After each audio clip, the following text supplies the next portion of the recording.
Lundi, le 25 octobre 2021, c'est une langue française. Bienvenue sur Kessitou. Avant de commencer avec nos sujets, faisons un petit point météo. La météo de demain s'annonce orageux avec 24 degrés sur la température maximale.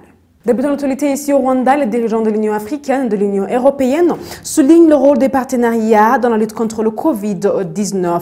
Une réunion ministérielle réussie de l'Union africaine et de l'Union européenne témoigne de la détermination de deux parties à mettre fin à Covid-19 qui a ravagé tous les aspects de nos vies et annulé certains des progrès que nous avions réalisés en tant qu'humanité. La vice-présidente de la Commission de l'Union africaine, Monique Sanzabaganwa, a fait ses remarques en s'adressant à plus de 500 participants qui sont actuellement à Kigali pour le sommet. Sanzabaganwa a déclaré que depuis le déclenchement de la pandémie de Covid-19, le monde tel que nous le connaissons a changé rapidement avec des conséquences de grandes envergures que nous essayons toujours de déterminer. Je cite, « Je tiens à souligner l'importance de notre partenariat avec l'Union européenne pour la trajectoire de développement de notre continent, notamment dans le contexte de la pandémie de Covid-19. » En effet, elle déclarait, l'Afrique aurait besoin de tout le soutien nécessaire de ses partenaires et alliés le plus proches pour rebondir et mieux se construire de conséquences dommageables causées par la pandémie de Covid-19.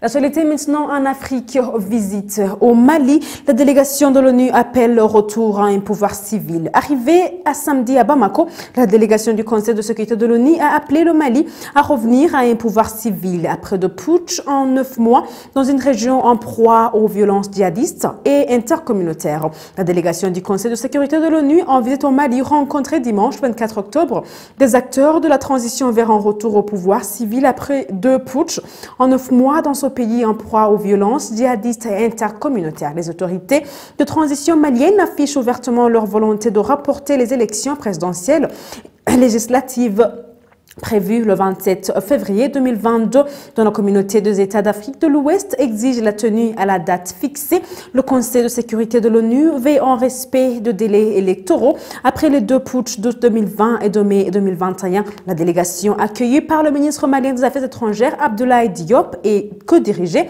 par l'ambassadeur du Niger aux Nations Unies Abdou Abari et son homologue français Nicolas de Rivière. Elle comprend notamment l'ambassadrice américaine Linda Thomas Greenfield. L'actualité maintenant à l'international. L'ONU tire le signal d'alarme sur les gaz à effet de serre à quelques jours de la COP26.